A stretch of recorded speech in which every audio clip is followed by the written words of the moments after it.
Oh god, you can't thieve from these towns. Oh, okay. I have no way to train thieving.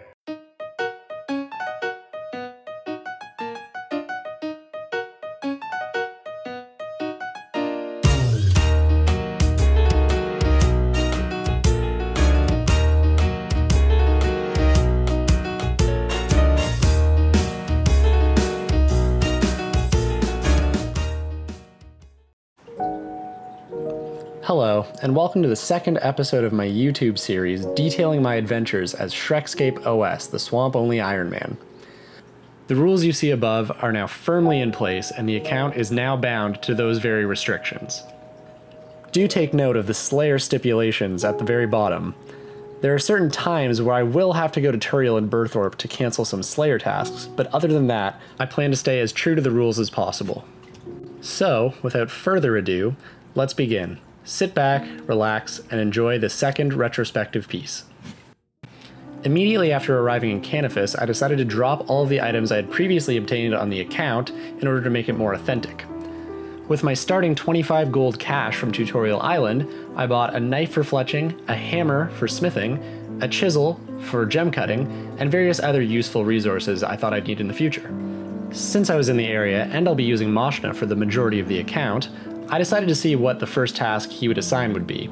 Unfortunately for me it was flesh crawlers, something I can't complete, so I'll have to cancel that in the future. After finishing the initial quests, I really wasn't too sure where I should begin. I decided to start off with cows, a classic beginner's choice, for the variety of loot they offered, including bones, beef, and cowhide. What I didn't realize was cooking this beef would give me food that would only heal 1 HP, instead of the usual 3 from regular cooked beef. I guess undead cows shouldn't have any beef, so I shouldn't complain. In order to spice things up a little bit, I decided to take a stab, no pun intended, at the chickens immediately beside the undead cows. As many of you are aware, in addition to the bones and the meat they offer, chickens will also drop feathers occasionally, which will prove to be invaluable. Much to my dismay, these chickens will also only heal for 1 HP, so they won't be incredibly useful. In terms of woodcutting, I really only have access to normal and dead trees at the moment. In the future, I won't even have access to oak or willow trees, and yew trees won't be added until the sleep update. For the moment, this seems to be the best spot for this. I decided to start off with fletching because of the GP you can gain by selling the bows to the general store. I thought this was a pretty solid way of earning some cash at the beginning, and once I hit longbows, I was able to fuel a lot of the early purchases I needed to make on the account. Selling the short bows one at a time ensured that I'd be getting the maximum amount of GP possible. I needed all of the coins I could get to turn all of my stored cowhide into leather. Not only would this be a great way to train crafting off the bat, I would also be able to sell back some of the items for more gold coins to fuel this further. Even though there's a distinct lack of seeds available to me at this point in time, I decided to buy all of the essential farming items right now. At the very least, I can start raking the patches available to me for marginal experience. Each weed I rake provides me with 4 experience, which really doesn't seem like a lot, but trust me, it adds up over time. A good chunk of my farming levels were gained simply by raking the weeds. One problem I encountered immediately is there was no real way to acquire a whole lot of buckets. They're pretty important in terms of collecting compost, so I spent a lot of time and money simply world hopping and buying the 2 available from the general store over and over again. In addition to raking the weeds, I also threw them in the compost bin and waited for them to turn into compost. Really, it was just time and free experience at this point. In addition to that, it's going to prove to be very useful for my future farming endeavors. As some of you may have guessed, the buckets also have another use. I wanted to collect as many buckets of slime as possible because I had some bones saved up from the cows as well. This really didn't provide me with a whole lot of experience per se, but it was way better than burying 1 bone at a time in order to get 4.5 prayer experience per monster killed, regardless of the HP of said monster. Now, this may sound all well and good, but it still was quite the struggle gaining prayer levels, and I'm sure many of you realize how important the protection prayers are at early levels. Luckily for me, I have access to a charter shop. Without this shop, items such as the fishing rod would be impossible for me to get, and I'd have to make an exception for them, or just avoid using them to train. Also note the pineapples that can be used for super compost. Training prayer with the Ectofuntus also gave me a handful of Ecto tokens, letting me get into Port Phasmatis. This general store gives way more gold per item than the Canifis one. Since we're in the neighborhood, we may as well start Ghosts Ahoy, one of my favorite RuneScape quests of all time. The Ecto file will be one of the most important items on the account, as it'll let me travel between the Lumbridge Swamp and Morytania very easily. For this reason, I've allowed myself access to items I would not be able to get otherwise, such as the dyes you see here in my inventory. I gathered the items listed on my rule sheet beforehand just to allow myself to complete this quest. There were also many items that were obtainable inside my areas, such as these nettles here, and technically the oak longbow, but this wasn't something I realized until after. While getting a spade from the Barrows area, I decided to start up the Nature Spirit quest. At the time of this recording, this was the only available altar to me, so completing this quest in the future was mandatory.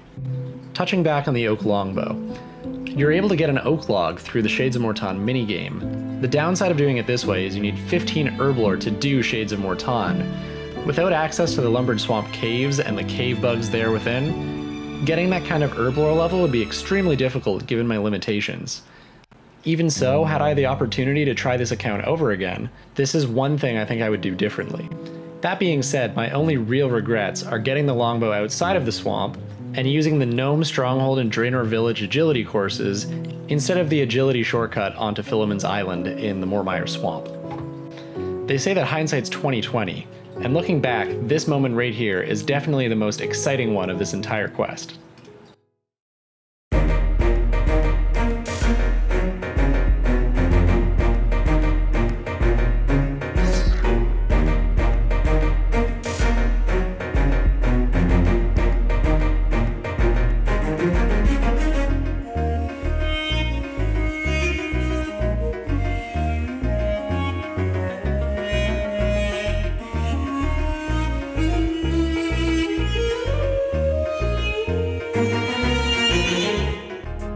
Easy peasy. Here's one really interesting area that I was considering for the account but ultimately dropped. The amount of trees here would have been super useful for training woodcutting early on. I started off rune draw with fantastic luck. I won the first 3, I believe, in a row, but then this happened. Again, and again, and again, until finally we got it. Definitely grabbing some extra bed sheets for FashionScape in the future. You can also dye them green and have one of each. Unfortunately, you can only use these bed sheets inside Port Phasmatis and you can't really run with them. So their uses are kind of limited, but they're really interesting in my opinion. We're approaching the end of the quest now, where you have to go and charge your Ghost Speak amulet in order to convince Necrovarus to let all the people go. You'll see me do the same thing I did with the bed sheets to the Ghost Speak amulets, just in order to get one of each color. And you'll see the crone enchant them like this. But apparently that works, because Necrovarus totally falls for it, and the quest finishes as you'd expect. We have access to the Ecto file after this, which is, again, extremely important for this account. Without it, I would not be able to get back to Morytania should I decide to home teleport to Lumbridge to go to the Lumbridge Swamp. The prayer experience is really nice too, and I'll definitely take it. Here's a good example of what I have to do to cancel a Slayer task. First, I have to teleport to the Berthorpe Games room, then I have to run southeast all the way to Turiel and ask him for a new assignment, and he'll give me one as long as he doesn't normally assign that monster. Unfortunately for me, I got the bears task, which is a very difficult one for me to do. As you may have guessed, there are no bears in the swamp, so my next best shot at bears is the one directly above the Varrock sewer, which is an area I've allowed myself access to. Even so, I'm not able to get to Varrock in a reasonable time unless I teleport right to the center of the Varrock square using the Varrock teleport spell, which is unlocked at 25 magic. So for the time being, I'm gonna have to put it on the back burner and train things like crafting. The days of cowhide crafting are numbered, and I'll probably have to switch to molten glass soon. I also foresee the need for food. So the best possible way for me to get some is to train fishing.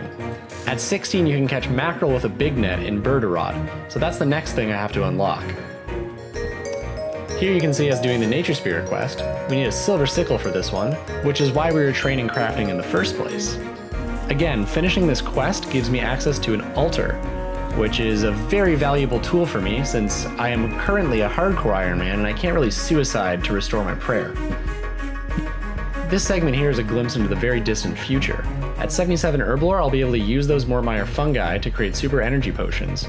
Although I have access to Marks of Grace, I can't redeem them for Amylase and make stamina potions because of my restrictions. These super energy potions are probably going to be the best thing I can get.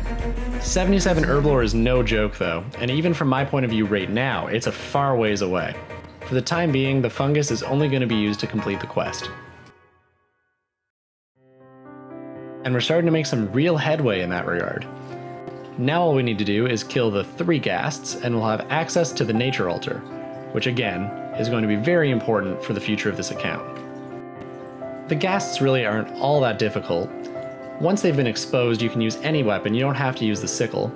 And these guys actually provide a fairly decent way of training prayer. And apparently construction, which is the thing I'll be lamping all the way up to 5 for Darkness of Hollowvale. It'll take a long time, but it's really the only feasible way for me to train construction in the swamp.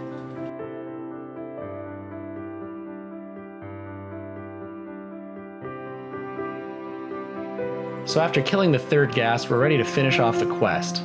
This area is one of my favorite areas in all of my restrictions. It's just beautiful and it's this nice little hidden grotto that not very many people come to. This won't be a dead area for me either, since it houses the only altar I have access to at the moment.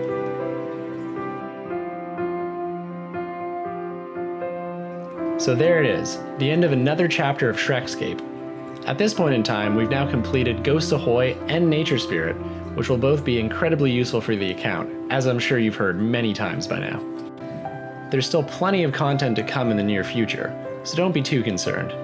This is really just the tip of the iceberg. There's plenty more footage to go through, and a lot more content that I'm excited to share with you guys. But for now, thanks so much for watching to the end, and I hope you guys enjoyed watching it as much as I enjoyed making it. Thanks again, and until next time.